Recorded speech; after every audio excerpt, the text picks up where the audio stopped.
How many deals are you guys doing a month? Last month we did 33. The month before that we did 41. I have someone that has done hundreds of deals. He's going to teach you and I how to get better at sales, how to make more money. He's made millions and millions and millions of dollars in real estate. This year, they'll do about $4 million in revenue. How does someone make millions of dollars as a wholesaler? If you're going to do it as a wholesaler, the first thing I'd recommend doing is I feel like that's like the key to building a 7-figure wholesale business. Dakota Bailey. Yes, sir. Let's go, baby. Indiana. Indiana. Fort Wayne, Indiana. DakotaBailey.in. That stands for Indiana because Brian said to do it. There we go. Going to be the king of Indiana. King of Indiana. He's like Reggie Miller. So let's get straight to it. How does someone make millions of dollars as a wholesaler? So if you're going to do it as a wholesaler, the first thing I'd recommend doing is obviously bringing in an acquisitions guy. So you're going to get really good at marketing and sales. So I'd be bringing in an acquisitions guy first things first. That's what we did to really start scaling up the business because I think it's kind of difficult. Have you done $1 million by yourself, like just you? I've done $1 million by myself with a TC. Actually, no, and I had 2 acquisition people. Okay. Yeah. Yeah. So actually breaking $1 million, I needed 2 acquisitions. Have you seen anybody do it with one guy, just them? No, not really. No. I'll say, because that's what I'm thinking is like, I don't think that I could do it just by myself. I think I could probably make, if I was going to be 100% solo where I'm doing the TC, the acquisitions, all that stuff, I bet I can make $500,000 to $750,000 a year. I'd be grinding. I'd be working a lot. I have to put out a lot of fires. But in my opinion, if you wanted to start making millions, you're going to have to bring on people. I always like to pay people on a commission structure because then it's not actually costing you anything and they get free training if they just end up not working out. So that's usually my advice for bringing on acquisitions people. Bring them on, 100% commission, train them really well, and then they're going to make a lot of money on the back end. So yeah, that would be the first thing that I would do is bring on an acquisitions person and set up your marketing, start setting up your systems. And then if you don't have anything like already set up marketing wise, then you could just have that acquisitions reaching out to agents. You could have them reaching out to people for sale by owner. You could have them doing that stuff while you get the marketing set up. But the first things first is you need to have a person who is 100% always going out there and looking for the deal, negotiating and trying to get that. That's where I would start. Yeah, so we could break up this podcast into 3. It'll be acquisitions, marketing, and then operations. Okay. And then we can get into faith and all that other fun stuff. So what I always say, sales is the #1 most important quality a person needs to have or understand that is needed. Yeah. So most people that fail in real estate fail because they rather suck at sales and they get stuck on the operations stuff. Like, do I got my LLC? Do I have my website? Is my CRM set up? Do I have the right numbers? Am I compliant and all these things? But they never go out and hunt for sales. And if you're that type of person, you have to realize that you're that type of person and go find an acquisition person. Yep. And then the next analogy I use, and then I want you to talk about, scaling your sales team is, let's say you're good at boxing, right? Let's say me and you box. Who's going to win? I'll definitely win. You'll definitely win. We're going to use this as an analogy for sales, right? Okay. You're better at boxing than me and you're doing sales and you're going to beat me, right? Now, let's say me and Ryan go up against you. Then who's going to win? Probably you guys. Yeah. Or let's just say you still might win because you're better at sales, right? Right. Analogy, better at boxing. Yeah, it's less likely. The odds go down. The odds go down. Now, what about me, Javi, and Ryan go up against you? Very, very unlikely. Very unlikely. It's the same with business. Yeah. If you're the only one producing sales in your company, you're going to lose to someone that knows how to build a team. It's just because guess what? There's going to be some days you don't work. There's going to be some days you're super busy with your operations. There's some days you don't feel like it.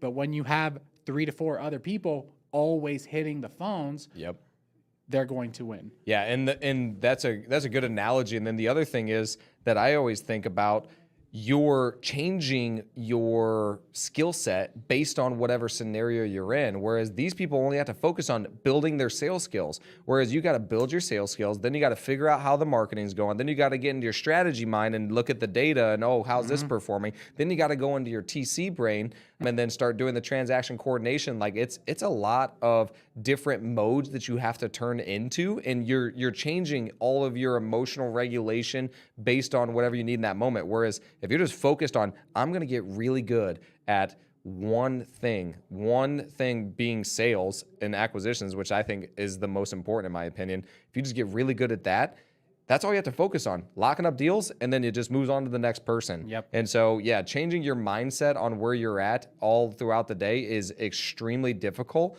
And a lot of people are like, man, I'm really good multitasker, which I am, and you are too. It's still not as effective if you just had one role that you're going to do. It's always going to be more effective because just like you're just doing the same thing over and over and over again. You're going to develop so many more skills that way. Yeah.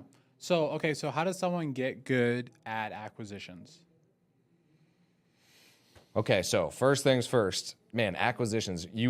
Like, in my opinion, you got to practice it. You got to say this stuff out loud. If you guys are not in like anything to do with wealthy, I do the coaching calls on Wednesdays. And what I always teach them is we're going to say this stuff out loud. We're going to practice it. You have to say this stuff. And so that's going to be the first thing. Get a good script, start saying it out loud, start doing your at-bats, and start practicing this stuff. So that's step number one. Most people like think that they just hear me talk and they're like, oh, you're just a natural and like you've always been that way. And it's just not true. I've sold over 1,000 cars in my lifetime. We've probably done over 650 real estate transactions. And you have to think about all the ones that did not go through. I've had probably somewhere around 30,000 conversations in a sales scenario where like I developed these skills. And so I just practice the same thing over and over and over and over and over again. Yeah. So that's the main thing, is saying it out loud. So if you're not in like wealthy, I would recommend getting in that. That way you're going to get scripts. You're going to get like coaching from me, coaching from a lot of other people, because sales is also personality kind of thing. And it also comes from confidence. But that's the biggest thing, is like figure out your script, start practicing saying it out loud, and then start calling people. Yeah. And if you're interested in coaching, we have a link in the description. You can fill it out and we will help you. But, okay, so first thing you said was practice. Yeah. Right? Yeah. So another analogy, and some people get pissed when I talk a lot, but I don't care. It's my podcast. Yep. So when I first started in real estate, right, I remember I was watching Mike Ferry. Do you know who Mike Ferry is? He's like this old realtor trainer guy, right? So he talked about he's like, what's the difference between a professional and an amateur, right? So amateurs show up and just wing it. They practice during the game. That's when they're practicing. Professionals, they show up early. They show up prepared, right? Dress correctly, in the right mindset with the right tools. And then they practice what they're about to do in the game, right?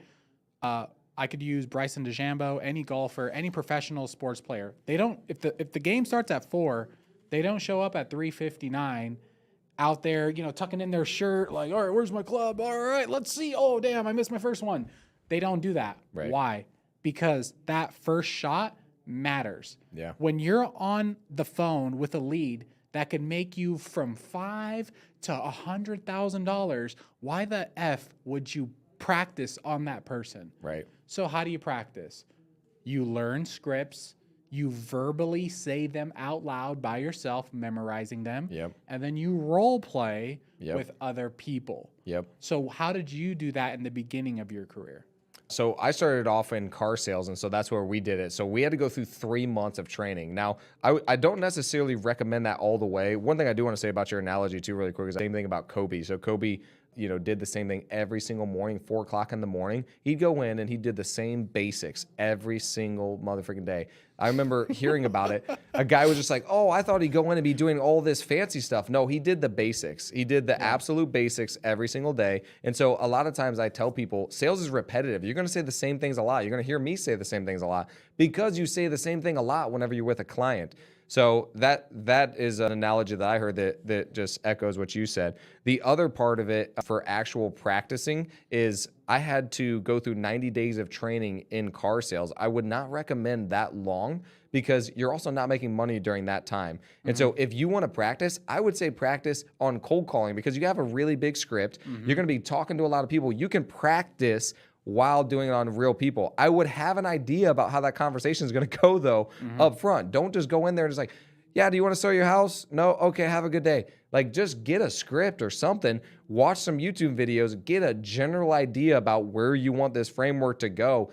then talk to them. Like, you don't just go in and just wing it every time, and now you're going to learn on the fly. And I hear a lot of guys do that. They're like, I just am going to learn on the fly, and I'm just going to say whatever first comes to my head. I'm like, that is it's not very repeatable. It's not very scalable, because let's just say that it happens to go well and you get a deal. You don't know how you did it. You don't know what you said. You don't know anything, because you didn't even have a framework of how the conversation went. You'd be like, oh, shoot, they said yes. What did I do? I don't really know. But if you actually build it out before you go and do it, you practice a couple times, and then you start cold calling, I think that's a good way to practice. I would not just start paying for leads and then practicing on them, because that's different. But if you're just cold calling people, I mean, it's not costing you anything, and like, you're not actually losing anything. Now, there is money to be made there. So that's the coolest part, is if you do it well, there's money there. But if not, you're learning the practice. And so it is kind of good to do it on cold leads, in my opinion. That's usually where I start people: cold outreach, cold texting. And that way they're just like reaching out to people, and they're learning while they're doing it. But yeah, on incoming leads, on paid stuff, you don't want to be practicing on those people. No. Like, you paid $250, $300 for that lead. You don't really want to just like wing it on that one. So that's the difference. What I would say is, if you're brand new, you need to start off doing the cold texting, cold calling, start practicing that way. You will have some practice on live people, so you can see how the conversation is going to go. And then I only will give like incoming leads to people that have already done that and have been doing it for maybe 30, 60 days, or I role play with them, and then I see how do they go through the script, how they're going to do it. Whenever they do that, that's when I'm going to give them the incoming leads that cost money, because if not, I'm taking them. That's how we started off in the beginning. Yeah. So why don't we give the listeners a script? Yeah. So in the description of this video, we'll give you guys access to get your script, and hopefully you go get your first deal with it, and then let us know if it worked. But okay, so practice. What about tone or speed and how you talk, and like what other tips can you give someone on like how to get good at sales? Yeah, that's going to be developed over time, which is always interesting, but you can practice it. But like, I think everybody has different personalities in sales. You got some guys that just make jokes and they just laugh a lot. They get the client laughing, and then it works for them. You got some guys that are just very logical, which sometimes works for different kind of people, especially engineers. Then you have the other people who are like charismatic. And so your tonality, the speed of which you talk, is going to be very dependent on your personality, because the most important thing, in my opinion, is you need to be authentic to who you are as a person, because people can read through if you're not being real with them. If you're just being all salesy and customer servicey voice, where you're just like in the high pitched tone the whole time, it's not going to work. It just doesn't work. People like can read through that and they're like, bro, this guy is just like trying to sell me something. So to me, believing what you're saying and being authentic and real is the most important thing, which you can do with the way that you speak and the speed of which you speak it. So it's all important. So I guess a tip would be, usually it's by the questions that I ask, and Jeremy Lee Minor always taught the pauses. So like, you know, a question that I would ask is like, hey, are you looking for the highest price? Or are you looking more for like the simplest process? And then they say, let's just say they said, well, you know, I think I want you know more the simplest process, you know, which would be cash as is, this, that. I'd be like, okay, and why do you feel that way though? And so it's going to be like the way that you're saying it almost acts in like a concerned tone, into the point where now they feel comfortable enough to answer it. But yeah, I mean, speed and tonality and all of that stuff is going to be developed, again, based on the person and based on the person that you're talking to.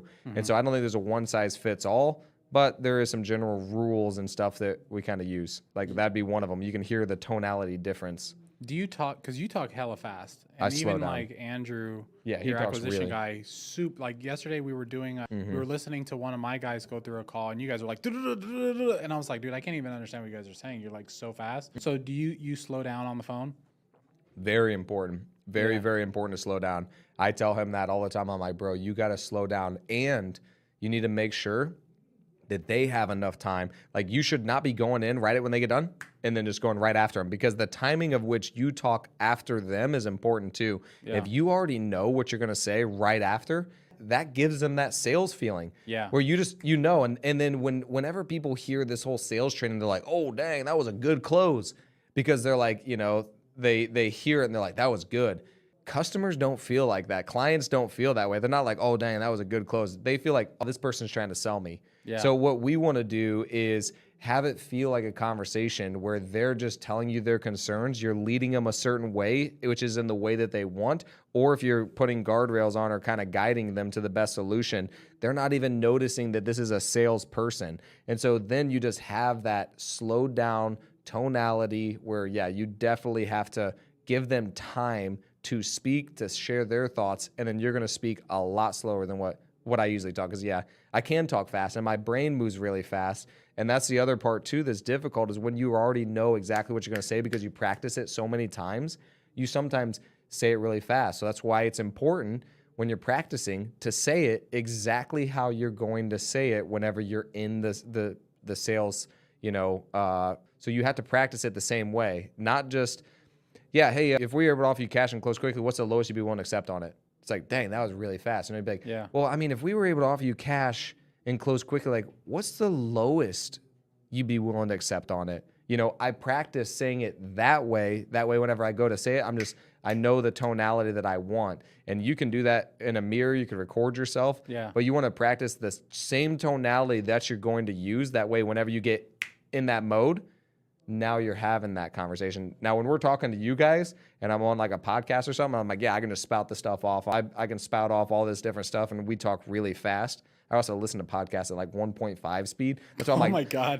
I'm like, bro, hurry up and freaking speed up that call because, and also I think when you've heard so many calls, it gets really easy to be like, I already know what you're going to say. I already know what you're going to object to. And then you almost want to like overcome the objection beforehand. That doesn't work either. Yeah. You have to go through the entire process because it's not about what you know as the salesperson. It's about letting them know to themselves about what they're going through. And you're leading them through that process. Let's go through. Can we role play through a sales call? We're Yep. gonna expedite it, and I'm not gonna like put in fluff. But can we do that? Yep. All right. Let's say I'm gonna give you all the numbers up front. So I'm a inbound lead, rather Facebook or PPC. Okay. You need to get the house for 100. I'm gonna say I need 120, and ARV is 200. Okay. So Okay. I filled out the form. You have the address, everything. All right. Ready? 5, 4, 3, 2, 1. Hello. Hey, is this Brian? Yeah. Hey, Brian, this is Dakota. I saw that you filled out a form on our website that said you were interested in selling your property on 123 Main Street. Are you still interested in selling that one? Yeah. I'm trying to sell that house right now. It's ready to be sold. How much are you gonna offer me? Sure, yeah. I mean, we can definitely get into that. How much were you thinking you were wanting for it? Well, I mean, I kind of wanted you guys to make me an offer. 100%. Well, we'll definitely get you an offer. Can you tell me a little bit about the condition of it? Oh, well, it's a beautiful house. I've owned it since the 60s. Wow. It's just really beautiful. There's like this oven that's like my wife, she painted it and it's purple. It's beautiful. Wow. Okay. Does it need any repairs or anything that needs to be fixed up on it all? No, I think it's good. I think it works. Everything works. That's awesome. Okay. And then you said you've owned it since the 60s. That's a long time. So that's what, 84 years now? Yeah. I bought it when I was like 5. Wow. Yeah. That's awesome, man. So it's been in the family for a while, it sounds like. Yeah. Okay, cool. And so have you updated anything since you've lived there? No. And everything still works? Everything's good. I mean, one of the light switches don't work in one of the rooms, but besides that, I think everything's good. It's just, it's been in the family. We had some tenants in there and they moved out. So we're just ready to get rid of it. Gotcha. Okay, so it's vacant now is what you're saying? It's vacant. Yep. Gotcha. How long has it been vacant for? It's been vacant for about 2 weeks now. 2 weeks. Gotcha. Okay. And then all the utilities are on and everything? They're not on. We turned them off. Got it. Okay. Yeah. And then, what kind of timeline are you looking at for, wanting to sell this thing? We want to sell it as soon as possible. So it's October. We want to sell it by November so we could use those monies for some vacations. Nice. Where you want to go? I'm trying to go to where Kamala Harris is from, Egypt, I'm pretty sure. Egypt? Okay. That's awesome, man. Egypt specifically. That's pretty cool. Do you have family over there? Or? Nope. Just trying to see her motherland. That's awesome. Okay, cool. Are you This looking? is a joke, by the way. Please don't get triggered. It's a joke. But So are you looking to get the highest price? You looking more for the simplest process? also, I don't want to pause the role play, but that's like one of your big important questions, right? Yeah, 100%. So ask it again. Are you looking for the highest price or the simplest process? Well, we just want to sell it fast because we're trying to get out of here. So we don't want to work with no stupid realtor. those damn Remax, you know? Okay. So what are you going to offer me? Sure. Yeah, I would say, like, in order to get the highest price, usually you do have to go through a little bit more of that stuff that sounds like you don't necessarily want to do. With going the simplest process, it's going to be cash as is. You can take or leave whatever you want, and you don't have to do any repairs, clean up, clean out, anything like that. And we're going to cover all the closing costs. I mean, out of those two options, again, which one sounds more like what you're looking for? The second one is just take all the stuff that's in there and close cash. Yeah. Okay. And then why do you feel that way? Well, I don't want to list with no stupid realtor because there's this lady that's always sending me mailers, and I'm always calling her, telling her to stop. But yeah, we're just trying to go to Egypt and just hang out. So what are you gonna offer me? Yeah. Sounds like that's important to you getting to Egypt then, right? Yeah. Gotcha. Okay, cool. Yeah, so I mean, this is not our offer or anything like that, but it looks like other investors are offering somewhere around 50 to 55. Again, that's not our offer. Dang. But if another investor were to offer you that, I mean, what would you say? I'd tell him to go to hell and just go kick rocks with Joe Biden and Kamala Harris because I ain't dealing with none of that crap. Right. Sure. No, I'm with you. And a lot of times we're able to offer a little bit more than other investors. Yeah. So, I mean, how much would you accept for an offer like that then? Like, what would be the lowest that would make sense?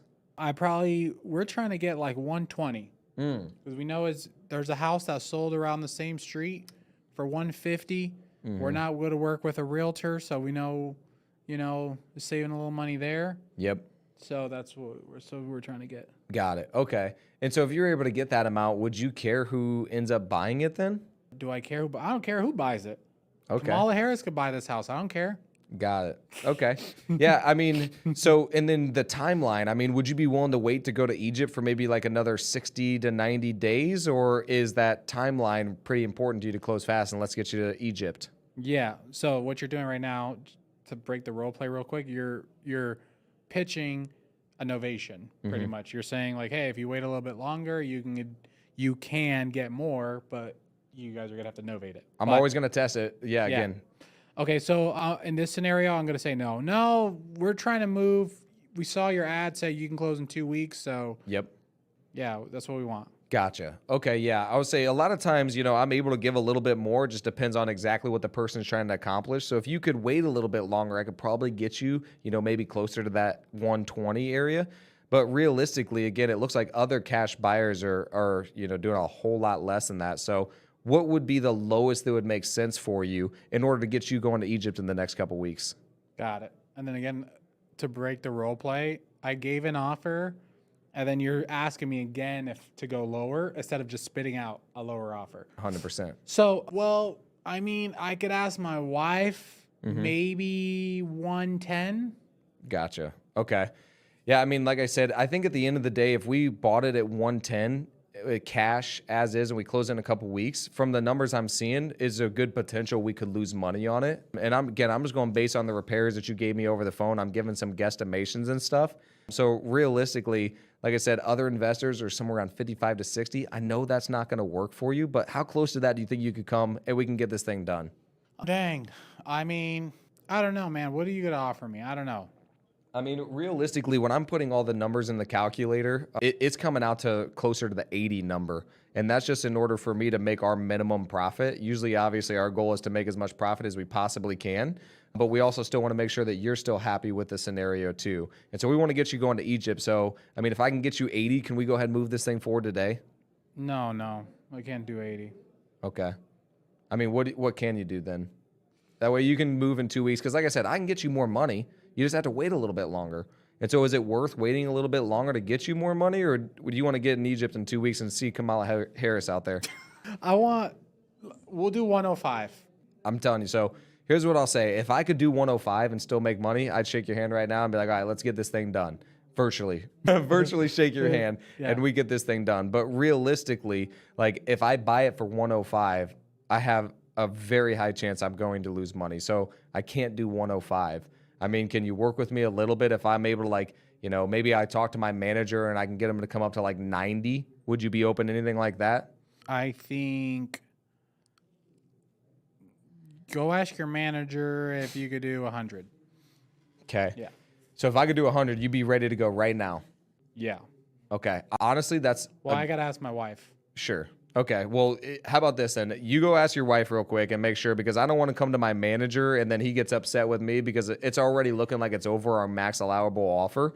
And so I don't want to come to him and be like, hey, yes, you can do 100, and then your wife says no. So why don't you talk to her real quick? I'll put you on a real brief hold, and then you go talk to her. Okay. What'd hey, I'm back. What'd she say? She said okay. She said But you gotta- 100. You gotta take it as is. Okay. Well, let me do this then.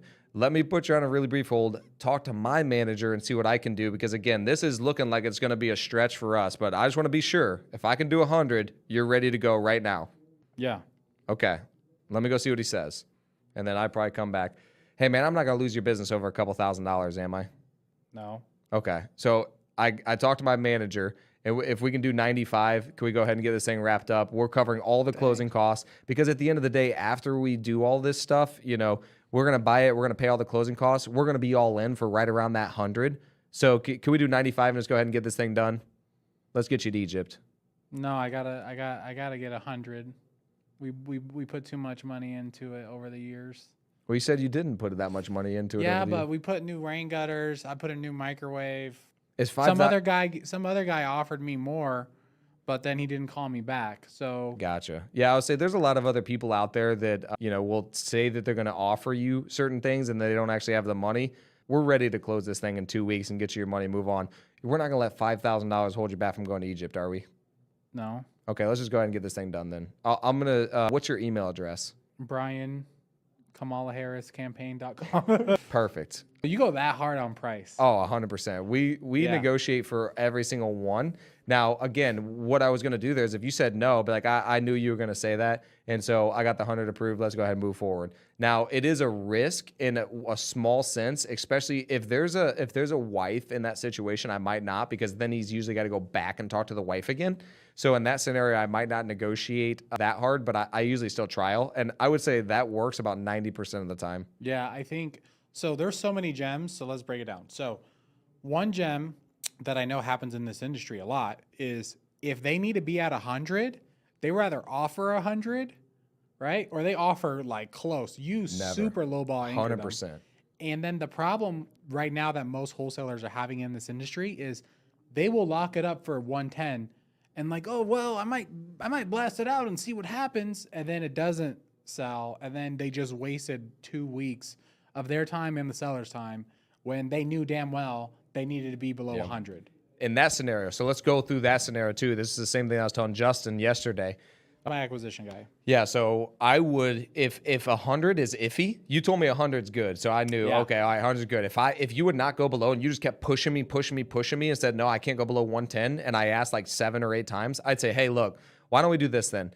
Give me 2 weeks. I'll send my partners out there. Honestly, at 110, I don't think that I'm going to be able to make money, but let me see what I can do, and I'll see if I can find somebody to partner up with me. Maybe I can partner up with a contractor. He can save me some money on the rehab based on what I'm thinking.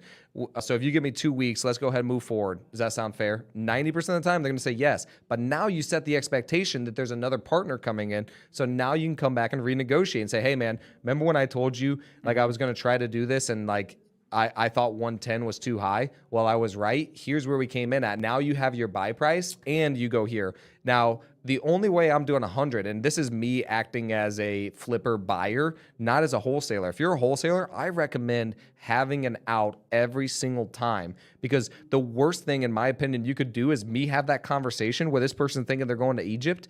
I lock it up, and then they don't know that I don't have the money. I go to sell it. Nobody wants to buy it, and then now this person's all prepared to go, and then they can't do it. And you got to have the conversation. Hey, sorry, you're not going to Egypt. That to me is not integrity, and I think it's bullcrap. So in that scenario, if you don't have the money to close it and you're a wholesaler, I would throw in the contingency. And same thing that I just did with the 110 number. I'd say, hey, look, my numbers really say I need to be at 80 in order to make this work.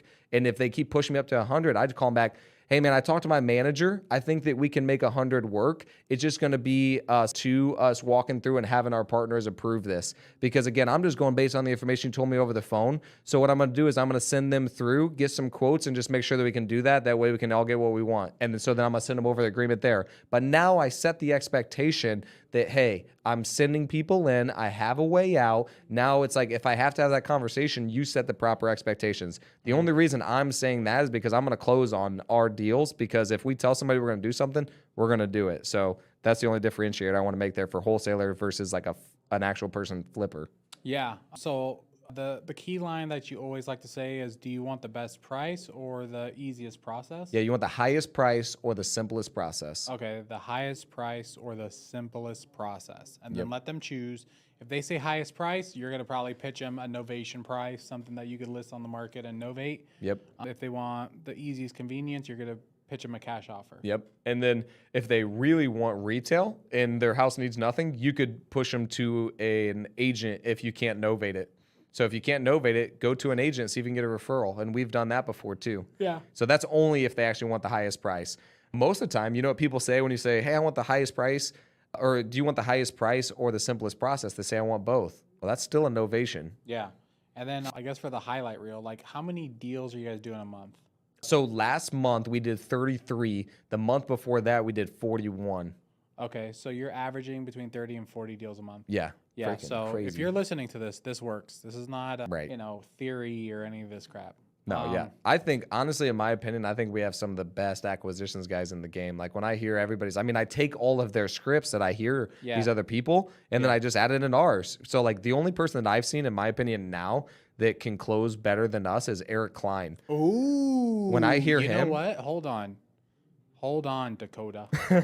There's a huge, division that's happening right now in the real estate industry. I don't know if you're aware of, right? There's two camps, right? There's the Pineda, RJ Bates, 15-minute close. Yep. How long are your calls? Probably about 15. Okay, so I'm going to put you in that bucket. Okay. There's the RJ Bates, Ryan Pinedas, I'll say Brian Davila too, Dakotas, and then there's the Eric Kleins, Tiffany and Josh High, and that's about it. I think there's like other people that they think they should be on the calls for 45 minutes and up in order to make sure they get a contract. Really? So where do you stand on this? Yeah, so I would say for me, you're not asking good enough questions. Now, the funniest part is I think with RJ Bates, when I heard him, I'm like, bro, he definitely disqualifies too fast. He's pretty brash and he's pretty to the point. I think that works for like the Closers Olympics because you have a short amount of time where you're just like, dude, I got 20, 30 minutes and I got to find out, get somebody right now. But that's not realistic either. Ooh. But what I think you need to do is like my goal in every call is going to be...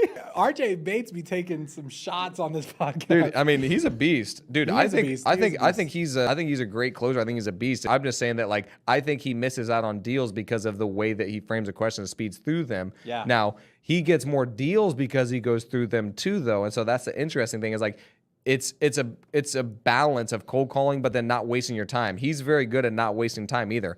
I have intuition to where I'm not going to waste time, but I'm also not going to waste a lead. So my goal is to get them to the furthest step that I can get to. In my sales process, there's 5 steps. And so I'm going to try to get them to the closest one or the furthest one that I possibly can. And if I can't do it, I'm going to set them on a drip or set a notification for me when I'm going to follow up with them. But I'm still going to ask in order to see how far I can get them in the sales process. He's more like, are you closing right now or not? If not, he's off the phone. So anyway, our average call is going to be around that 15-minute mark. That's pretty normal. If you're leading and guiding a conversation, I mean, how long did that role play just take right there? How long was that, Brianna? Probably 10 minutes.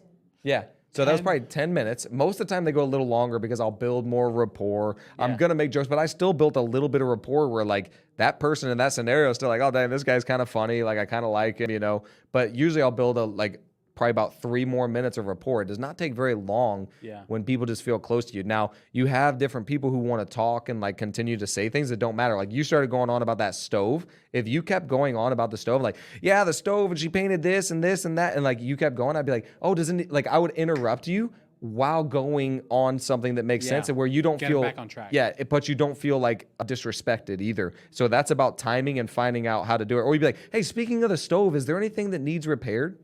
And then you're just like, you're redirecting the conversation. So in my opinion, those are unskilled salespeople that stay on the phone call for 45 minutes. It does not take 45 minutes. Now, here's the other side of it. I've been to where I had to close a deal and it took me 2 hours to close deals before because like they have other stuff that they really do have to work through. And so I'm willing to stay. I think the differentiator is going to be if you actually have a deal or not. And most people stay on it when they don't even have a deal. They're just sitting there.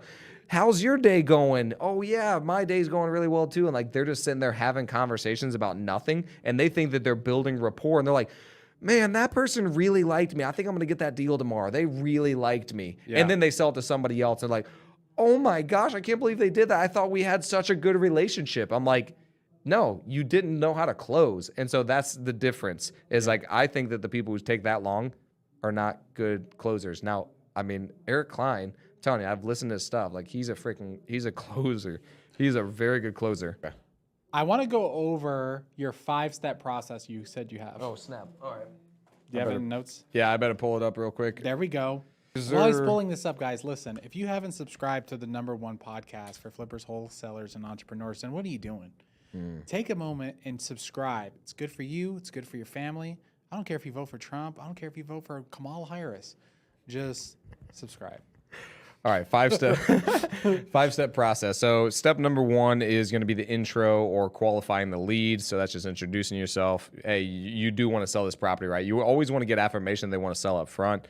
And then step number 2 is going to be finding out about the property situation, the rapport building. That's where 80% of the phone call is going to be. Step number 3 is usually finding out about the pricing. Step number 4 is signing a virtual contract or setting an appointment, depending on what what you do. And then the last one is just giving the next steps. So yeah, that's basically it. Nice. So I use the closer framework. Have you heard of it? I feel like I have, but Yeah. So it goes clarity. So first step, you're trying to clarify, why is this lead on the phone? We use this for education too. Okay. So why are they on the phone? Who are they? What are they looking for? Make sure we're on the same page. Right? Yep. Next is label. So you're trying to figure out what is the problem. What are they trying to do? Okay, they're trying to sell fast. Why? Overview. So make sure you're on the same page on what you're trying to label them, because sometimes we will label something incorrect. We're like, oh, okay, so you're trying to sell. You're in a hurry, and they're like, no, I just said like, yeah, I want the highest price. I want the highest price. Yeah. So overviewing, making sure that you're on the same page, and then selling. So that's when you're pitching. In this situation, it would be like price, kind of going into price. E is explain, because usually 95% of the time you're going to get some sort of objection. Sure. So if it's in the framework, then you already know this is what's going to come. Yeah. So that way you're not thrown off when they're like, I didn't think about it. You're like, oh, damn, no one said this. 99% of the time, the lead is going to give you some sort of objection or some pushback. So just be prepared. And then the last is just reinforce. So you came to a conclusion, you handle objections. Okay, we're good at 100. Perfect. You're making the right decision. These are the next steps. You're going to get an email. My assistant's going to call you, or XYZ. It always, breaks my heart when I find out that wholesalers, flippers, even us sometimes lose a sale after we already had the sale. They were supposed to get a call from escrow. Escrow never called. Then they went and signed with someone else. We were supposed to call them back. They thought we weren't serious, and they went with a different wholesaler. Like, you don't want to lose deals just from poor communication. So just reinforcing, hey, Dakota, the next steps are you're going to sign this agreement. After you sign it, I'm going to send it to escrow. Then we're going to have showings. When can we do the showings? Like, start setting up the next steps. Yeah. So that way they're committed to the sale they just made. Yeah, one thing I'll say about that really quick is just going to be the signing with somebody else after you sign. We do different things in order to make sure that does not able to happen. So like, we will sign a memorandum of contract on every single one, which is going to pop up on title. You could do that, but they could still go sign in the meantime. Oh, 100%. Yeah. So yeah, you can prevent them going with someone else. Yeah. But you don't even want to get. Yeah, exactly. Yeah, you don't even want to get there, because Right. I've seen it with big operations. When they start getting a bunch of contracts, then their TC or fulfillment team is not like following up, and then these sellers just ghost them or sign with someone else. For us, yeah, it's all about the experience. And so then, like, if their experience is bad, then that's the worst thing, because we didn't do what we said we're going to do. But yeah, I mean, I like that framework. For me, it's harder to flow with, but I think that I mean, it's probably the same exact thing you're doing, just like restructuring the name. No, because clarity is like you're doing that. Like, hey, do you want to sell? Yep. Label is, okay, you want to sell. Why? What's the condition? Okay, is it in bad condition? Is it probate? Is it foreclosure? overviewing, making sure like, okay, just to make sure this is everything. Is there anything else? Okay, let's talk about price, where you need to be, da da da da da. And then objection, explaining is usually like, okay, price, we need to come down. We can't do 100. We need to do 80. Blah blah blah blah blah blah blah. And then you're probably doing some sort of. You're already kind of reinforcing it because you said like, hey, just so you know, we need to be at 100. We're gonna do 110. But next steps are for 2 weeks we're gonna send someone out there. Blah blah blah blah blah blah blah blah. Yep. But anyways, But okay, so let's talk about scaling a sales team because that's kind of where we started, and I feel like that's like the key to building a 7-figure wholesale business is that's for the highlight reel. Oh, okay. I was like, am I supposed to talk now? I'm like, dang. Well, I think it is building a sales team. Yeah. Because you don't want to be a solopreneur where it's everything rides and dies on your shoulders. 100%. So when did you start building a sales team? And talk to me about that process. So Andrew was one of our first hires, and so he was the first one. And remember, no one knows who Andrew is. Yeah, so Andrew's he's an acquisitions guy who's been with us since he was in high school. So Andrew was 18 at the time, and we just went to a self-development seminar that Tony and I put on, my business partner and I. We put on a self-development seminar, met Andrew, came to Ryan Pineda's event, and he's like, you know what, you guys, if you really want to start scaling, you have to hire people. I'm like, you know what, let's hire salespeople. Let's hire this guy. Yeah, I'm like, yeah, exactly. I was like, we should hire a salesperson. And then I also watched Undercover Billionaire with Grant Cardone, and then I saw him hiring different people, and like that's the first thing he did in order to build a multi-million-dollar business. It's like, okay, seems like we need people, because I used to be that person who thought I could do it all myself, and I'm like, I'm got this skill set, and I'm really good at all this stuff, which I can do it all, but it's not scalable. And so I was like, all right, we need an acquisitions guy. Let me call this one kid that I did this exercise with at the self-development seminar. Had no idea what he was going to turn into, and he was just hungry. And so he was in high school, worked like in school till about 11 a.m., 12 midday, come in and cold call up until like 5, 6, 7, 8. Like I was there a lot late, and so he was there with me, just calling. And then he just shadowed me the whole time. He shadowed me for like 3-4 months. He was going on appointments with me. He saw me close. He heard the way I talked. Like if you hear Andrew, like, I mean, you know him now. Yeah. He sounds like 90% the same as me. The way he talks, the way he says. He says frickin'.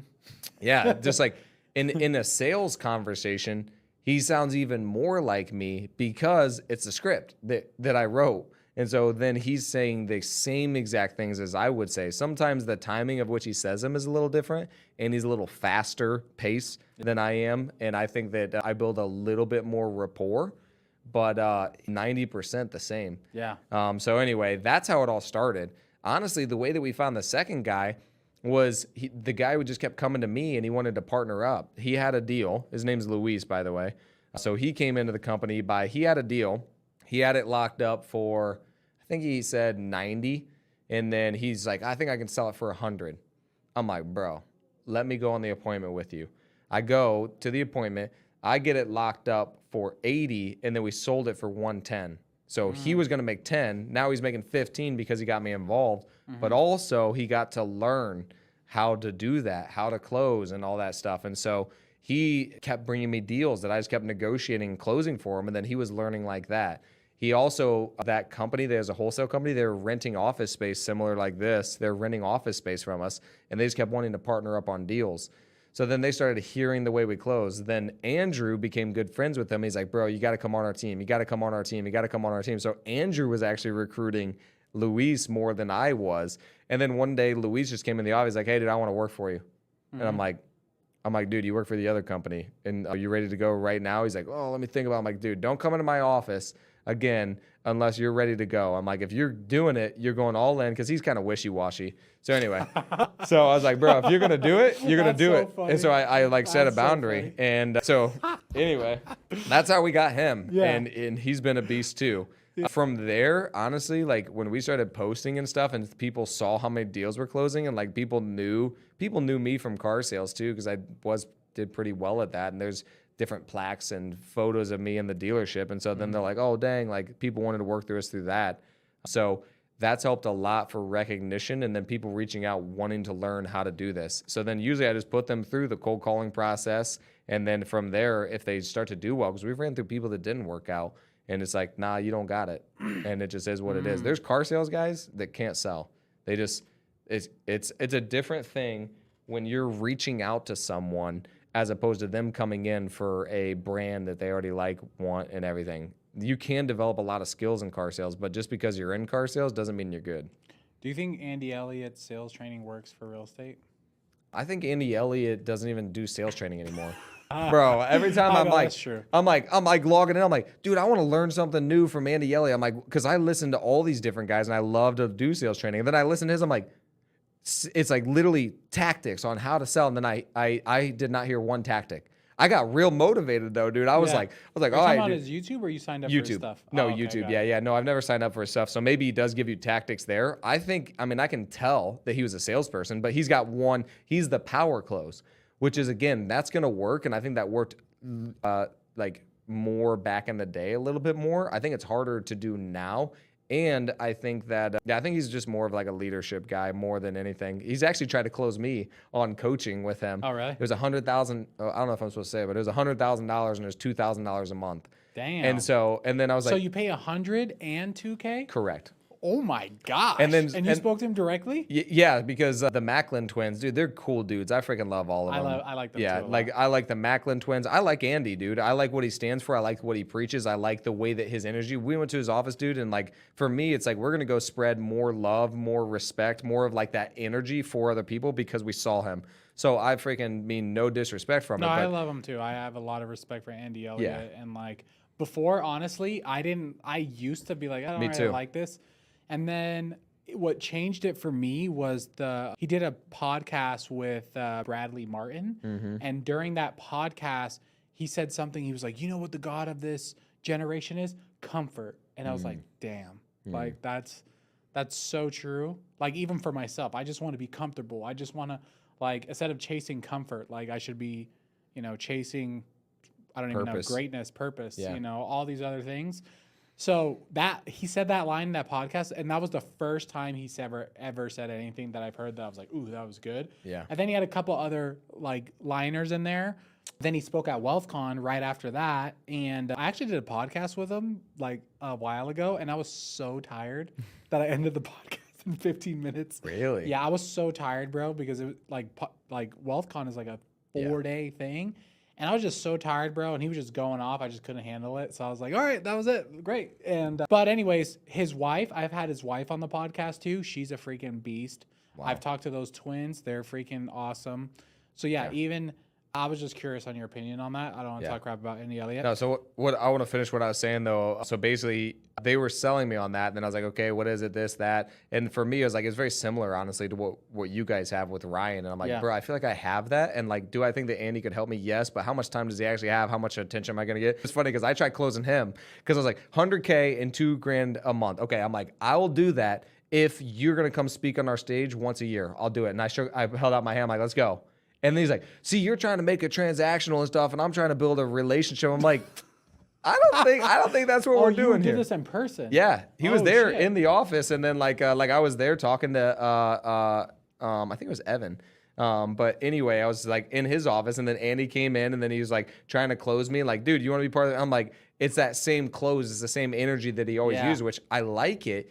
But also, I think that it's not the most effective for everybody. It's more of like it's a one-trick pony. Whereas like somebody like, in my opinion, Jeremy Lee Minor, bro. Why do you say Lee? It's so funny. Jeremy Minor. Yeah. He's never so true. I didn't even realize I do that. Jeremy Lee Minor, because there's a lot of Jeremy Minors out there. James. I'm sorry. Dakota James Bailey. Dude, that sounds so much better. That makes it sound like, dang, that boy's big time. But anyway, he is effective no matter what the personality type is, which is the difference. Whereas Andy, I think, is going to be effective for like 75% of people. I feel like Jeremy's is like 95%. I also think it depends on the sale because I think Andy's.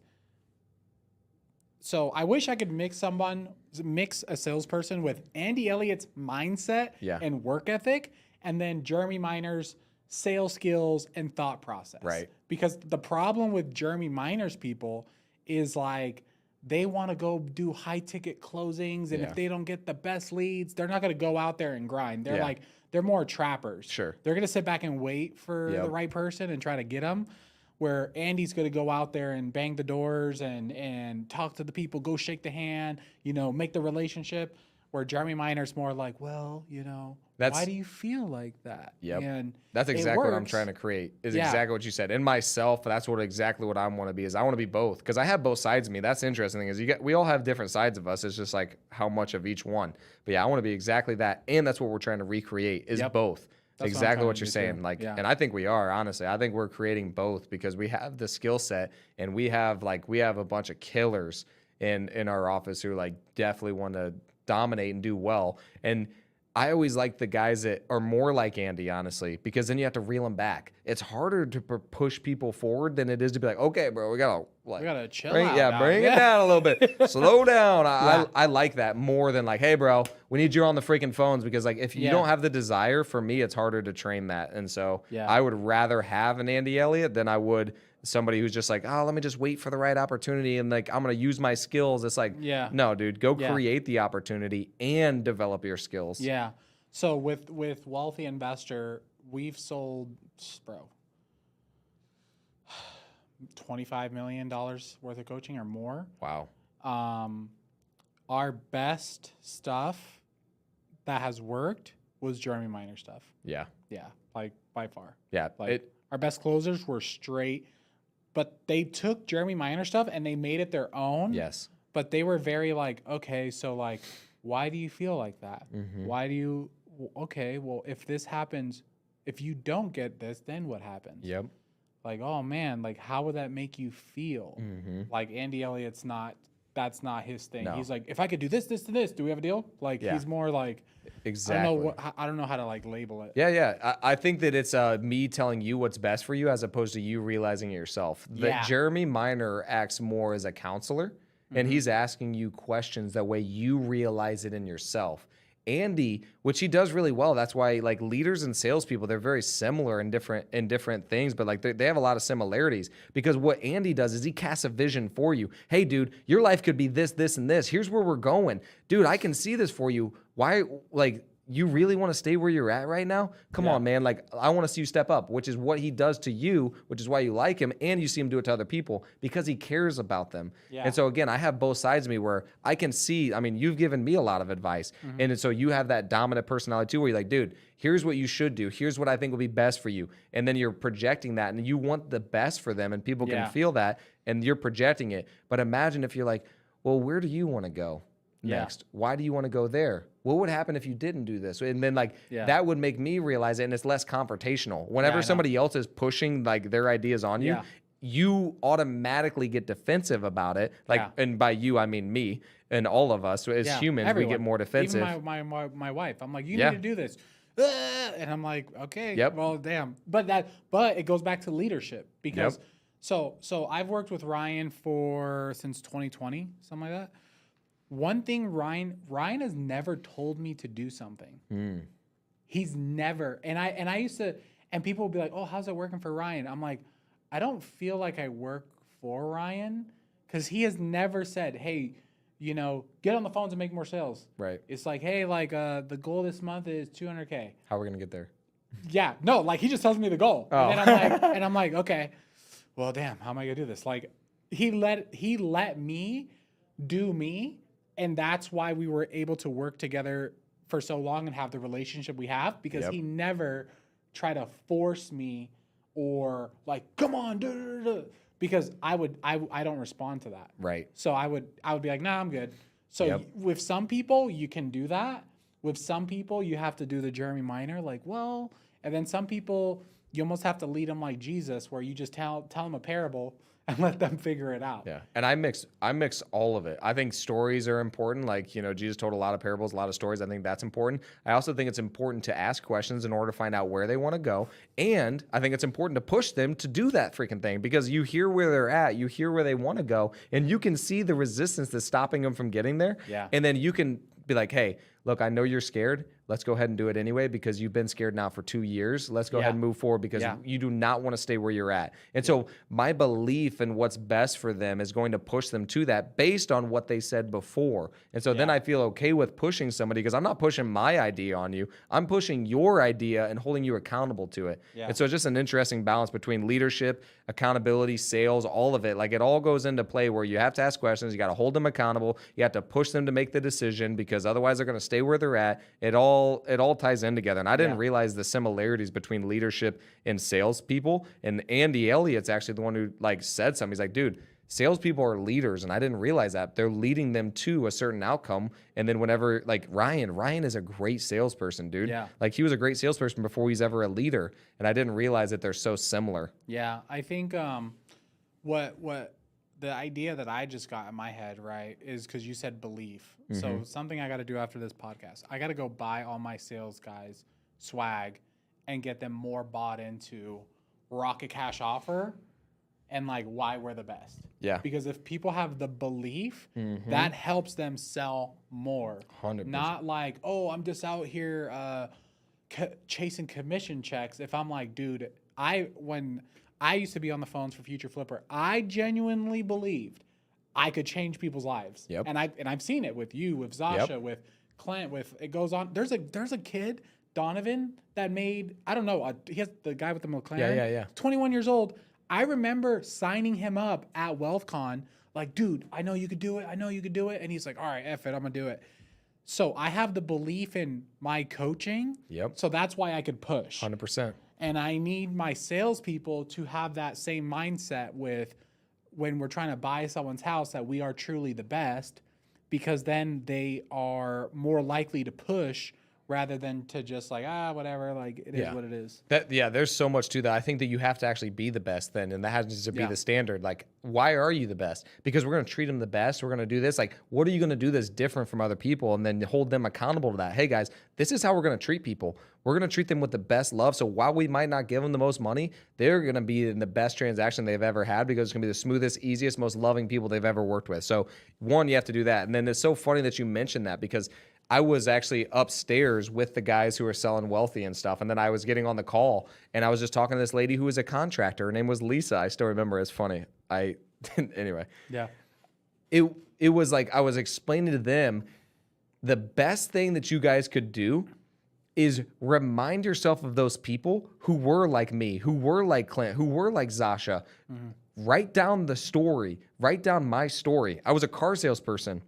Now running a company of 20 people, went from making $100,000 a year to well over $1 million. And so that came from this program. And it's like, it's not a joke when I'm saying that. Like, I would not be where I'm at if it was not for this program for not meeting Ryan. That is a fact. Yeah. Now, it's kind of like a gym membership where not everybody's going to have that, but they have the opportunity to. And so are you going to hold somebody back from their potential future because you don't think that they might not work out for them? Yeah. No, if you think there's even a slight possibility, it should be your obligation to sign them up. And so that belief needs to be so heavy in there that like you feel convicted. Conviction is what sells. When I'm convicted that this is the right choice for you because you're telling me where you want to go and I know that I have a path to get there. Is it guaranteed? No, but there's a higher probability you're going to get there joining this program than if you stay doing what you're doing. Yeah. And so that's what I look at, and that's what I'm trying to explain to them is like, write down these stories and then tell the stories just like Jesus did. Jesus told the parable. Hey, I actually have a guy, that was in a similar position as you, and then here's where he was, here's what he was struggling with, here's where he wanted to go, and then here's where he's at today. But how do you do that for real estate? Okay, so for real estate, for me, I don't go just based on my company. Like, I'm not just like, oh, we're the best company or anything. Do I think we're I don't even know if I think we're the best. Am I striving to be the best? Absolutely. For me, it's listening to what they want and then knowing that I have the right solution for them. No, I'm talking about how do you build that in your salespeople? The belief? Conviction. Yeah, the belief and the conviction. Yeah, the belief and the conviction, again, usually comes from those same stories from them. So what I used to do was read the reviews out loud. And then so I'd go into our company and I'd read the reviews of people that left us. Hey, this person was in this situation. She was in foreclosure. She had this debt. We ended up closing on her property, sold it. Look at this review she just left us. She talked about how happy she was. I didn't know you did that. Yeah, so I read them out loud. And then also I would remind people that we're not like everybody else. we will actually negotiate debtors for people. So like I've had some where like people owed 100,000, we're buying it for 80. I'll call the lawyers and start negotiating their debt for them in order to where they actually make money sometimes at the end of it. Nobody's doing that. And so I remind them that we're different and we're going to do what's best for the client. And that gives them more certainty that, hey, dude, we're going to do the right thing. We are ethical people. We are good people who are doing what's best for these people when they say that they want this. That comes with actually asking the right questions too. And you're not pushing somebody to do something that they don't want to do, because otherwise you will start to feel that. And then people are like, oh, should I do this? Should I not? No, like we know that we're helping people because we're seeing the results. Now, this is where it gets interesting though, because you have some people that they say they want it in the moment, and then they try to back out a couple weeks later because they got a higher offer. Now there's a sense of like being the best, giving them what they want, and accountability. And so that's why I say sales is so similar to leadership, because I'm also going to hold them accountable to what they signed, the same way that they're going to hold me accountable to it. Hey, we signed a contract. And so now I'm going to do what I said I was going to do in that contract, and I'm expecting you to do the same. If not, then we're going to have to get some other people involved, which we don't want to do, but that's what we can do. And so it gives them certainty that also we're going to fulfill what we said we're going to do, which is integrity, which is why I said it's very important to set the proper expectations. Because if you keep telling somebody, let's go back to that role play that me and you did. Yeah. If you tell somebody, yeah, I'm going to go to Egypt and I'm like super excited and all this stuff, and then hey, sorry, we can't actually buy it. They back out. You just lost. You lost credibility in your salesperson's mind, because you didn't give that person what they said they're going to do. Now, if you set the expectation up front, hey, give me 2 weeks, let me send some partners through, and they have to go have that same conversation. Now they have more certainty because they did exactly what they said they're going to do, and they don't have to have bad, hard conversations where they were not in integrity with their word. Yeah. And so that's where, in my opinion, it's all built, is like doing what you say you're going to do, having the client have a good experience, and you telling them exactly how it's going to go up front. And then, reading the clients, what was their experience afterwards. And like most people, for us, I would say, I think it's like 85% have a good experience. The 15% try to back out, got a higher offer, and we're like, no. And then they get all pissed off. And it's like, I'm just staying in integrity with my word on what we agreed to. So if you want to be upset about that, that's okay. Yeah, I think that was so good. I think this is like a therapy session for me, where I'm like, okay, like I know the things that I need to go work on with my team. What else? Okay, so you've hired salespeople that haven't worked, and then you've hired some salespeople that turn into freaking monsters. Yeah. What do you think were the difference, and like what did you do wrong in the hiring process and training process? And what do you just do wrong in general? What do I do wrong? What do you do wrong every day? I'm joking. Oh man, I do. I do a lot wrong. So what'd you do wrong in hiring and in training? That's such a tough one. Now, I'm not the one directly training the people, which makes it a little bit more difficult. I do sales training every week, so I do it once a week. And then most of the time, they're kind of learning from Andrew or from other people. And so sometimes when you're getting information not from the source, it kind of gets trickled down or watered down a little bit. Yeah. So that's been one thing that I've learned, is like they got to continue to come back, and we got to train with directly from me, because Andrew got as good as he is from learning directly from me. He does things differently than I do, which is fine. Everybody has their own flavor, but he's going to train people different than I would, and I want them to learn from me. Then they get their own flavor. Not, okay, I trained Andrew, he's 90% like me, and then he trains them, and now they're 50%. But if they learn directly from me, maybe they'd be 75. Like I'd rather train them directly. So that's been one thing that's important for me. And the other one is role playing, listening to the calls, making sure they're actually using the stuff. Because there's this guy who pissed me off so much. I thought he was doing great because I heard Andrew and all them. They're like, yeah, he's doing good. He's bringing us leads and all this stuff. One time I was just back there listening to his call, and I was like, what was that? He had ChatGPT pulled up, asking ChatGPT to overcome whatever objection they're saying. And I'm like, bro, you got a script that took me 6 years to freaking write, and you're not even using it at all. Like literally not even a little bit. You're asking Chat GPT. I'm like, if I ever see that again, you're fired. I'm like, that is bullcrap. It pissed me off because he's been with us for like 3 months. And to me, it's almost like an ego thing for them. and maybe it's ego for me. I don't really care, honestly. I think it's just like, dude, I've made a lot of money in sales. And so by you never doing this before and 3 months in, you think you know better and you're not going to just follow the freaking script. Yeah. Like, you must think that you're really smart, but like, how much money have you made? You've not made any money from this. So please, please, please listen to me, listen to my script. If you think it's better, great. Or you think you know something better, great. Do it after you practice this one. So anyway, my biggest mistake was letting other people like think that it's going well without even going back and checking at all. I didn't check at all. I was just like, oh, Andrew knows. Oh, they know. And then it's funny because Andrew got frustrated one time. He's like, bro, he's not following the script. He's not doing this. I'm like, I'm thinking maybe it's Andrew who's just like too high expectations. And I'm like, bro, you got to let him, do it, fail a little bit. And I gave Andrew bad advice because I didn't know what the guy was saying. Then once I heard him, I was just as mad as Andrew was. Once I heard the guy, I was like, bro, I'm just as pissed as you. I'm like, no, you're fired. So that's been the biggest thing is like not listening or, going back on what they're actually saying to the people. Yeah. So what I've learned, like when you start to scale, where there's like managers and there's like different levels of team members.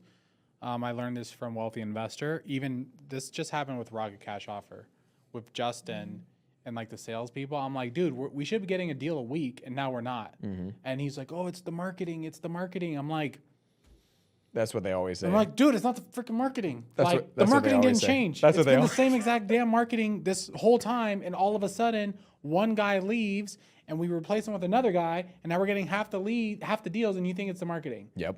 So just because is another banger line, okay? Just because you delegate the responsibility, that doesn't mean that you are delegating the outcome. I got to figure out a better way to say that. But just because you delegate it to someone else, just because you delegate the responsibility, it doesn't mean you delegate your responsibility. Anyways, when you delegate to someone, just because they're in charge of it now does not make me not responsible anymore. Yeah, you have to inspect it. Yeah, so what I used to do is I delegate it to you, and if it went well, I'm blaming it on you. But really, it's still my fault. It's still up to me. It still just affects me anyways. Right. So now I can't be pissed at you. I got to be pissed at me because I didn't hold you accountable enough, and you didn't hold them accountable enough. So it's just, I don't know, dude. Yeah. This happened with sales and marketing so many times already in different organizations where I'm like, what the hell? We found leads that no one's calling. Oh, well, I didn't know. And I'm like, it's my fault. I didn't check. Dude, I did that same exact thing. And so I did it with tasks. And so I went into the leads. This was probably about 6 months ago. And I'm like, dude, I've been training these sales guys now for 3 years. They were not using the tasks, which means like set up for the phone call for that day specifically based on the last conversation. They were just going in, clicking in leads, random leads and they got 400 leads and they're just randomly clicking. I'm like, guys, that will never, ever, ever work. You have to use tasks. I was the best car salesperson, not because I was the top closer, like the most skilled. It was because of my follow-up. I just said, hey, if I had a conversation, I got them furthest to the step and then I couldn't get them to go, I'd get next steps then. Okay, when do you have to make a decision? When are you doing this? Like, when is this? And I'd set a task for that day. I found out our acquisitions guys were not using the tasks at all. And I had no idea for years. And whose fault is that? That's mine. Exactly, I'm like, dude, what the frick am I was like, what am I doing? How did I assume that you guys knew this? Yeah. And so, it's all my responsibility in the training, in the onboarding, and like all of the stuff and the checking, making sure they're actually doing it. I'm just teaching them what to say. I'm not teaching or like seeing how they're doing it, which is important. I guess I'm trying to come up with a line, but I guess it's like just because you delegate the task, that doesn't mean you're not responsible anymore. Yeah. Something like that. Yeah. How could I say this? Let's try to come up with a. Do you get what I'm trying to say? Oh yeah. 100%. I don't know. I always hear inspect what you expect. Just because you delegate the task does not relieve you from the responsibility. Yeah, I think that's good. Just because you delegate the task does not relieve you from the responsibility. Yeah. Yeah, because I've done over the last few years. It's like, but I told them, and then I'm like talking around, like, dude, I specifically told him to do this, and he just still didn't do it. Yeah. And then it's like, it's still my fault as Yeah. a leader of an organization. It doesn't matter. Like, Yep. And the question is that I've been asking now, especially working with Sharper and everything, is okay, what measurement would we measure that by, and how would we know if it's working or not working? And so then you have to know, what are you being held accountable to? So when you tell somebody to do something, okay, what are you now being held accountable to do? And what would be the indication that you're doing that or not doing that? Yeah. And so that's what we're working on, is that way, like, if you are so in the details, because that's the hardest part, is like, you got to be up here, you got to delegate, and you can't be in all the details, but also you need to know if it's working or not, right? And so what's the measurement of how you're going to do all of this stuff? And that's what I'm still working on and figuring out, but I think we're getting closer now, because it's hard, because I want to get in the nitty gritty details because I think they matter. And I hear Grant Cardone talk about that. Sometimes he'll go in, he's like, this doesn't look right, this doesn't do this. And he does get into the details sometimes, but also he's got people who are over that, who are managing all of it. And so it's like finding that balance of, what's the indicators it's going well, not going well? How would we know what the actual problem is whenever we see that it's not going well? And if the manager doesn't know, then it is your responsibility, because at the end of the day, you're responsible for 100% of all of it, because if something's not working, you have to fix it. Yeah. What KPIs do you hold your salespeople to? So now we are holding them to virtual contract sent, virtual contract signed, in-person contracts made, in-person contracts signed, how many calls, how many texts did they make that day, and then how many number of incomplete tasks that they have. Like I said, that task is so important. So I'm actually thinking about, how many did you start off with, and then how many did you end with? Because that task is so important. Like, I don't think people understand how important tasks are, because when you have a conversation with 50 people in a week, and then somebody says, hey, I cannot make a decision because I have a lawyer, or whatever valid reason that you can't overcome in that moment, and you do not set a task for that the next week, how likely are you to click in that lead at the right time when you're supposed to call them? Yeah. Not very likely. Just by luck. But yeah, it's so unlikely. But if you have a task that you're going to follow up with them on that specific day at that time, how much more likely now are they to answer your call and actually have a conversation with you? More likely. And then now that you're doing what you said you're going to do, how much more likely are they about to do business with you? Because, hey, I'm going to call you next week on Monday. And then you actually do, because 99% of salespeople will not follow up when they said they were going to follow up. Yeah. So if you just start doing that stuff right up front, like, the client already feels different about your company. They're like, I know this person's going to follow through with what they said they're going to do. I followed up with people in car sales for 2 years straight. They freaking loved me before they ever met me, because I kept doing what I said I was going to do and following up when I said I was going to follow up. They felt obligated to go with me. Now, again, I'm not saying that I wasted a lot of time, because I only called them when they said I was going to. I wasn't just like blowing them up. Well, actually, I did blow them up, even though if somebody doesn't answer, I will just go crazy. Like we always said, you call a lead until they die or they already bought somewhere else and you know it. So same thing for houses. If on the deed, like it still says they own it, we're calling them until they answer. That's your job. So anyway, you can set them up on drips. Like, dude, like I said, I got that Andy Elliot in me still. Where like I'm gonna go hard. I'll set up drip campaigns and go automatic. But if they didn't sell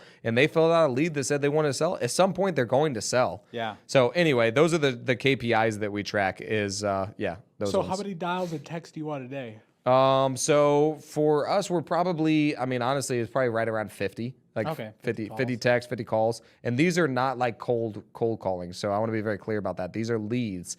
And so they're calling about 50 people and texting about 50 people a day. How many leads does it take you guys to convert? And do you track each person, how many leads it takes for them to convert? That'd be a good one to track. We do not track that right now. I would say it depends on the lead source too. I mean, TV ads are probably like 1 in every 5 or it's pretty What about high. PPC? PPC, I'm gonna guess probably 1 in 10, 1 to 12. Yeah. Somewhere around there. What about Facebook leads? Oh shoot. So we're getting about, let's just say 100 leads a month, and we're probably closing 10. So about the same. 1 out of 10. Yeah. How much are you spending right now on Facebook? It varies every month, and so it's somewhere between like 7 and 10. No, that's not a lot. No. And you're getting 100 leads? Yeah. Are you sure? Does that math add up? Yeah, I think so. I don't know. I didn't do that. I'm just freaking going based on what I know, buddy. Let's go, pal. Sorry, buddy. Hey, while we're looking up these KPIs, if you're still here and you haven't subscribed, what are you doing? You should be ashamed of yourself. go subscribe. And then after this video's over, go back and watch our last one because we did go into sales, marketing, and operations on his business.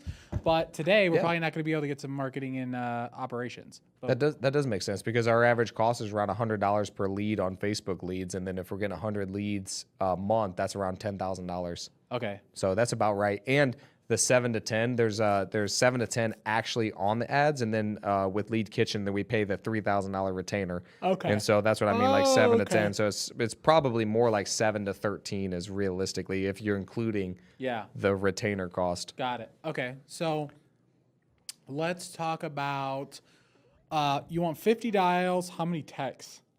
Like 50. I mean, it's fine. I mean, for us, we set everything up on drips and automatic. But I mean, the way that I look at it, like I go into a lead, I'm going to hit them every which way because you're already in that lead. So for me, I'm going to call them. I'm going to text them. I'm going to email them. I'm going to add them on Facebook. I'm going to try to message them on there. Like I go crazy, dude. God. Like seriously, like I want to, if I'm already in there, I might as well just do everything that I can to try to get a hold of them any way that they would want. Also double dial. I call them twice. And then if they don't answer, I put them on a drip campaign that's an automatic follow-up. That means if I somehow forget, which is rare, but it can happen, I'm going to put them on a drip that'll automatically follow up with them. And I'm going to set the next task. If they didn't answer and it's a brand new lead, I'm going to hit them every single day for 5 days straight. If it's been in there over a week, then I might go every other day. If it's a Monday, I might, choose a Wednesday or Thursday that I'm going to follow back up with them. But I'm going to continue to hit them until I get a hold of them. And I do it every single time. And so that's what I do. And so realistically, it's about 50. 50. Okay. And then what about offers to contracts? What KPIs are you looking for those? I don't have that. I don't have that all tracked. We're still we just started doing that. And so we're probably like 80% if I had to guess. Yeah. What about your contract to close? Like if you get 100 contracts, how many do they close? Oh, shoot. We're very high. Because you're making sure you get them. Yeah. Or setting the right expectations. Yeah, and we're pretty strategic. Now, it's going down a little bit, I'll say that. So we were probably before, I would say we were at 90, 95%. The only way that it did not work out was if there was liens on the title and then we could not get the thing to move and nobody can buy it. That's the only way, or they owe more than what they can. That was usually the only way.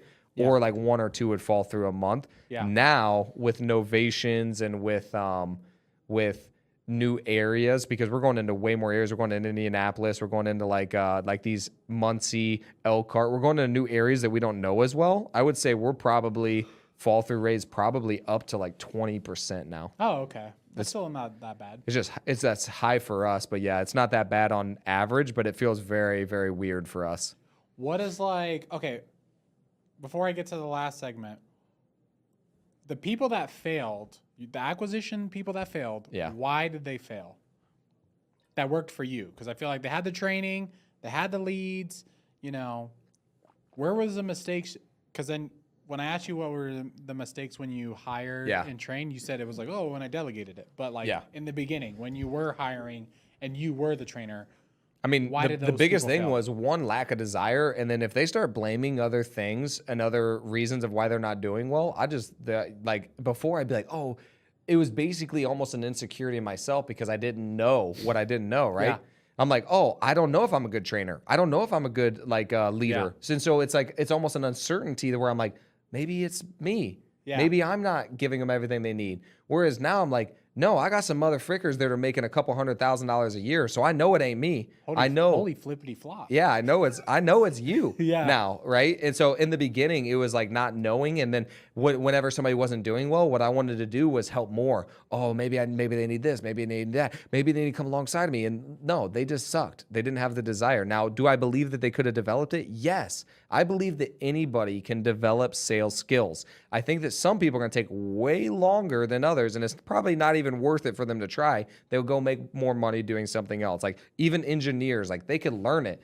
Now, again, I think that it's going to be harder for them, so don't waste your time doing it if you see it. But the other side of it is the people would not listen, and they thought they knew better, and so they would keep trying to do what they normally do, and then they don't actually do what I'm saying or do the script. And what happens whenever you get into a sales scenario is that you go into your automatic mode, basically. And these guys' automatic mode was not very good. So what you have to do is get yourself trained out of that automation, out of that automatic thing that you normally do, because you're going to get triggered. You're going to go into this fight or flight mode, and then you're going to start saying what you normally say. And these guys would not learn how to get out of that. They would just continue to do it, and then they'd blame the leads, they'd blame me, they'd blame they blame some bull crap. Yeah. And then I'm like, yeah. And then in the beginning, I just thought that it was my responsibility to make it work. Yeah. And now I'm just like, no, hey, you either get now, honestly, with the lead flow that we have, if you're not doing a minimum of 5 deals a month, I don't even want you around. So if you can't close 5 deals a month, there's no point of you staying with us. Yeah, I think one of my core values in the company is extreme ownership, because I freaking hate when people like, oh, but this, but that, but that. It's just that's literally the number one thing that I just can't stand. Me too. But especially, well, one thing I want to say about that is, especially as a salesperson. As a salesperson, it's all your responsibility. It's all your fault. You're basically a business owner. When you're an acquisitions person, in my opinion, you're an owner inside of an owner's box. And so when I worked at the dealership, I took full responsibility for everything. If I wasn't selling, it was not the dealership's fault. It wasn't because there wasn't lot traffic. It wasn't because when you get into that mindset, you're creating your future. So I remember in the wintertime, a lot of people would be like, oh, cars don't sell in the wintertime. Nobody comes in. You know what happens? You stay inside whenever you see a car come in. You don't go chase after it, because you're like, oh, nobody buys in the winter. Now you want to stay in your comfort. You want to stay freaking warm. When instead of like, no, I'm going to win no matter what. I don't care how many there is. If there's only 100 people coming in or whatever, I'm going to make it happen. And that's the kind of mentality that is like Andy Elliott and that I want. And so while there's different things that are going on, maybe it does slow down in the winter statistically, I don't care. I'm going to win and I'm going to do well, even if the dealership isn't doing well. And this is a quote that I really liked, is people create their own economy in their head. And so in my economy in my head is I'm going to win. And I would sell the most amount of cars in the wintertime. You know why? Because everybody else was in that same mentality that, oh, nobody sells them. And then guess what? I was out there freaking slinging them, because I don't care what time it is. I'm going to freaking sell cars. So anyway. I was going to say, so what did you do wrong in the hiring process with those people? And like, does that still happen sometimes? I mean, my hiring process, I told you this, my hiring process for sales guys is more sink or swim. And so the way the dealership did it was they would bring on 15 people, and then they put them through training. 10 of them would drop out even before training's done, and then 5 of them would go through. One of them's going to make it maybe for a year. Yeah. And I'm kind of in a similar mentality. I don't bring on that many people at the same time, but I'm more in that mentality where I don't know who this good salesperson is going to be. So I'm going to bring them on. I'm going to set the expectations. I'm going to give them the training, and they're either going to sink or swim, and that's it. And so for me, that's always been my mentality. It was just before, it was a lack of certainty in that's the way to do it. Now I feel very, very confident, and then that's the way that if you're not working out, I will just be like, hey, dude, sorry, it's not working out. But again, I now know that I've given everything that I could, like training, feedback, all this stuff. And then if the person's not receptive, I know without a doubt that it's just not it. And I feel more comfortable and confident in doing that, whereas before I didn't. So yeah, I would say that before in hiring, it wasn't the hiring that was the problem. It was the not firing fast enough based on their receptibility of it. Because Andrew, dude, a good salesperson, you're going to bring in and you're going to know right away. Like, I sold 16 cars my first month in car sales. I was a landscaper. I was 20 years old, and everybody's like, nobody's going to want to buy a car from you because, you're 20, you don't know anything. Same thing with Andrew. He's 18, telling people we're going to pay cash for your property and signing contracts. 18 years old. He was shy. He talked a lot. Like, dude, he talked so much. Yeah. And I'm like, bro. The other day he was talking so much, I wanted to be like, dude, like, slow down, first of all, like, slow down and listen to the call. Because I was trying to have him do a call recording, and he talked for like 3 minutes straight. I'm like, there's no way you heard the call. Yeah, but he can pinpoint out in different scenarios. He could. He just got to work on his delivery. Correct. Yeah. Yeah. And so, like, he did that with me whenever I first hired him. But again, what I'm saying is nobody would have known that he was a salesperson based on an interview, based on like this whole, how are you going to know? But like, when you get him in and you throw him in, you're going to find out real quick if this person's a salesperson or not. I was not a closer. Now, they're not going to be automatic closers. So I want to be very clear about that. But they're going to be able to get through the process. They're going to be grinders. They're going to be bringing you a ton of freaking deals that are right there closable that they might not be able to close right away because they don't have the skills. but their desire, their calls, they should be generating some stuff that's making you have to do your job more. Yeah. That's when you know you got the right freaking guy. Yeah. Like, because I was that guy. Andrew was that guy. Like, anybody that I've seen that's been a good salesperson you're that guy. Yeah. Like, you go out and you make stuff happen to where, like, Yeah. you're going to stir some stuff up. I call it shaking the tree. Yeah, exactly. Like, you're Yeah. going to make stuff happen. And so you'll know if somebody's like that or not. If they're more passive and that, they can be okay salespeople. Like, you got some mid salespeople, you have top salespeople. The top salespeople are going to be the ones who are aggressive. The mid salespeople are the ones who are highly skilled. And then they kind of wait for stuff to that's funny. yeah, wait for stuff to come to him. But those are not going to be your top guys. Like Andrew, the funniest part is Andrew is like probably he doesn't get the biggest spreads. There's another guy, Luis, that gets a bigger spreads usually than what Andrew does because of the way, like Luis has got this way of that you just like him, but Andrew's got the freaking grinding that he will always win in in every scenario, in my opinion. And that's the way I was. That's the way you are. That's the way he is. So good salespeople are going to be different than mid salespeople, but then you have just the low performers that just like they have no skills. They think they know everything. Yeah. And they make excuses of why it's not working. It's like, no. I want to tell another analogy, right? Okay. So there's a guy that commented on one of my podcasts. He was like, "You need to shut up and let the guest speak." And da-da-da. I was like, "Dude, you know what, bro?" I bring him up on every podcast. So if you're listening to this, I love you. I'm just a little butthurt. So, but I always say this analogy, right? With salespeople, entrepreneurs, right? There's someone standing and they're in front of a tree. There's a fruit tree, right? There's a couple things you could do. One, you could sit there and just wait. You could wait for a fruit to fall, and then that's the fruit you get. Yep. And then you could get a skill of maybe getting like a freaking bow and arrow or a slingshot, and then you get good at that, and then you could hit one at a time. And then you have the psychos that will walk up to the tree and just shake the freaking tree, right? Yeah. That's me. I'm like, bro, I'm going to make a mess. I'm going to get some contracts that can't sell. I'm going to freaking show up at people's houses. I'm going to sit in these long-ass meetings, and I'm going to just shake the crap out of the tree. I'm going to get a whole bunch of fruit. Some of them are going to be damaged. Some of them are going to be good. But I'm just going to win with activity. Yeah. And that's what you were just talking about. Yeah. And the winners are the crazy people that are like, oh, I'm going to shake the tree, or I'm going to just climb up there and just freaking shake the branch. And then, but yeah, there's different types of salespeople. Andrew left and then came back. Yep. So what happens with a lot of organizations is whenever a salesperson starts to make a lot of money, and I'm not saying this will happen with Andrew, I'm just saying in general, because this happened with us. They start making a lot of money, their ego goes up. They're like, I don't need this. I could do this anywhere else. And they leave. Yep. Or they butt heads with management and they leave. Or their work ethics goes down and they're like, I don't want to be in the meetings. I don't want to show up. I don't want to help train, whatever. And then they bounce. So like, how do you keep good salespeople? And can you share what happened with Andrew? I don't know if that's too personal. No, 100%. I'll share it. Dude, I'll share this too. That happened with me. It happened. What I'm saying, anything I ever say on this podcast is never theory. It's never what I've heard. It's literally, I've seen it with Wealthy Investor. I've seen it. When I made my most money with those two acquisition people, guess what they did? Left. They left. They went and started their own thing, and that's part of life. Like it's not the end of the road. I've had great salespeople at Wealthy Investor where they literally are like, hey, I don't want to show up to the sales meeting anymore. And I'm like, what? And they're like, no, I feel like I'm good. They're dragging me down.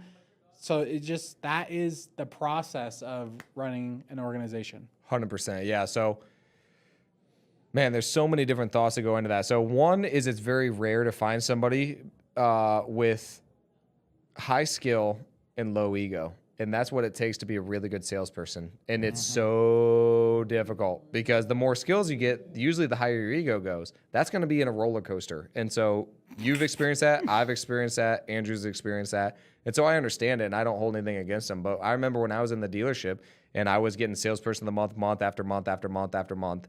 And then I got salesperson of the year a couple years in a row. And I'm like, dude, nobody can beat me. I'm untouchable.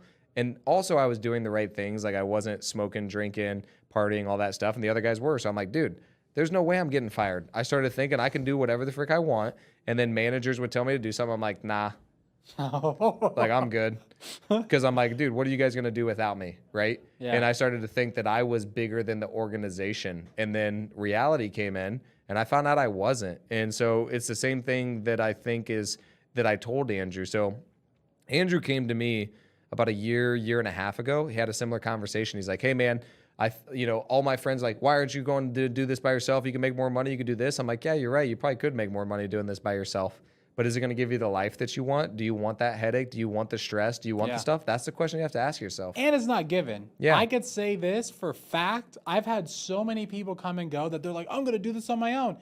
And they don't realize sales is very important, but as you scale, it is not everything. Right. You will turn into a hustler. Yep. Running a business takes finances. You have to be, are we spending too much? Are we spending a lot? Are we over leveraged? We have to freaking refinance. There's the marketing, there's the leadership, there's the hiring, there's the admin.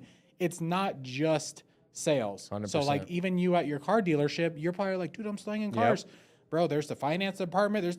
Are you paying the lease at this dealership? Right. No, bro. Did you buy this building? Have you been here for years and years and years and years and built a reputation? Yep. No. So yeah, there's so much to put into perspective there. But you start to get skills and it's like, bro, guess what happened when I left?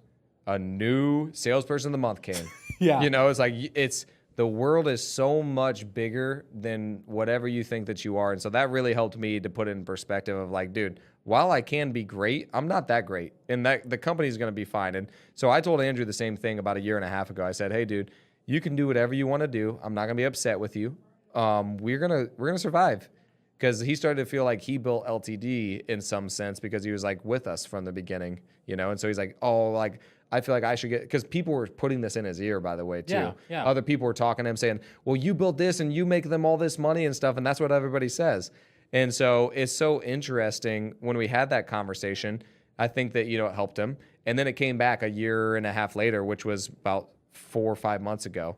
And then he's just like, he came into my office. He's like, hey, man, I'm out. And I'm like, I get it. It makes complete sense. And I think it's the only thing that you're going to be able to do to realize this thing that I told you a year and a half ago.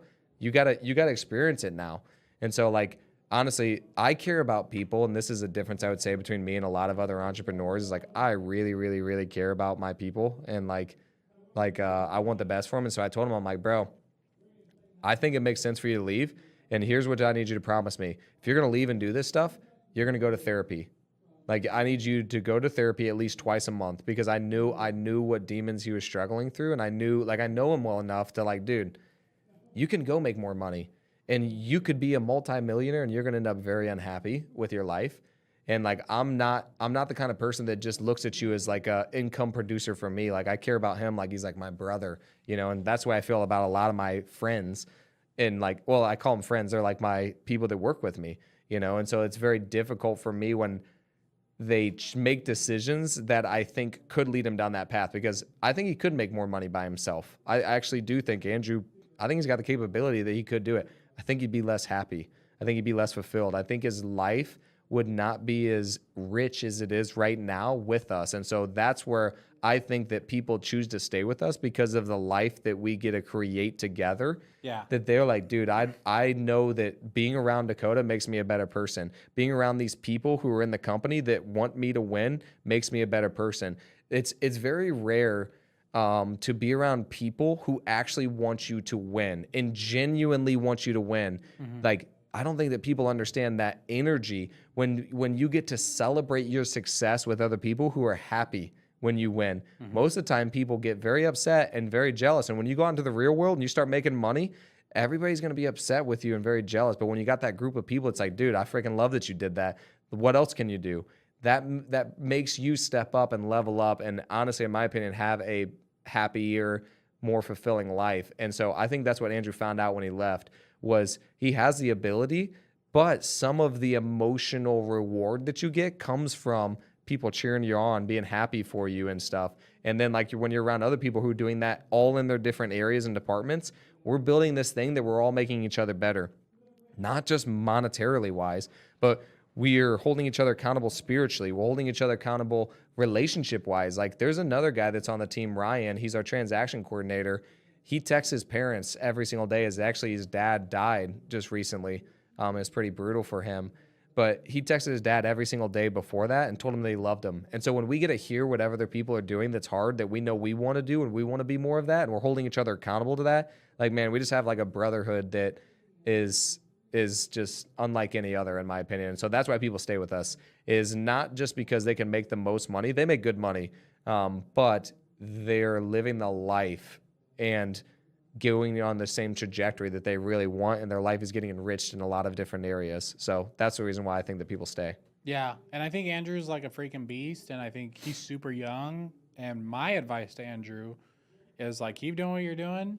Like, by the time he's our age, he's gonna be way richer than both of us. 1,000%. But it's like, you should, not just him, but just in general, you never want to leave your mentors too soon, because I feel like there was plenty of times where when I was working with Ryan, everyone's like, dude, you do everything. You're the one coaching. You're the one doing this. You're the one doing that. Well, how much does he get paid? How much do you get paid? Yep. And I was just like, dude, if money was like the only thing that mattered, then yeah, I would leave. Right. But it wasn't. Yeah. I want the growth. I want all that wisdom and like the expediting of learning. I wanted that more than I just want to go off and do my own thing and start my own coaching program and just all that crap. Yeah. Like, that wasn't what I wanted. And I think most people understand that, like, community at the end of the day is more important. When you die, you're going to be like, dude, you know, those nights hanging out with my friends or this or that is what you're going to remember. You're not going to be like, dude, I made 60K and then I made 100K. Yep. I made that 100K, but I lost almost everything, but I made 100K, you know, so. Yeah. I'll say like the other part about that though too is like there has to be a balance in some sense, because like, you know, very similar to me and my partnership, where it's been like with a good friend, and those were the kind of stuff that I was saying in order to justify it, but then the resentment started to build. And so you have to be real with yourself too, where like if Andrew starts to feel like I'm not providing enough value that makes sense for him, he needs to be real about that and leave. And so that's okay too. I'm not going to be mad at him. Or restructure the relationship. Exactly. Like say, hey, have the conversation. You know what? We're going to partner up and we're going to take over, I don't know, Ohio. Yep. You're the Ohio guy. We're going to restructure it.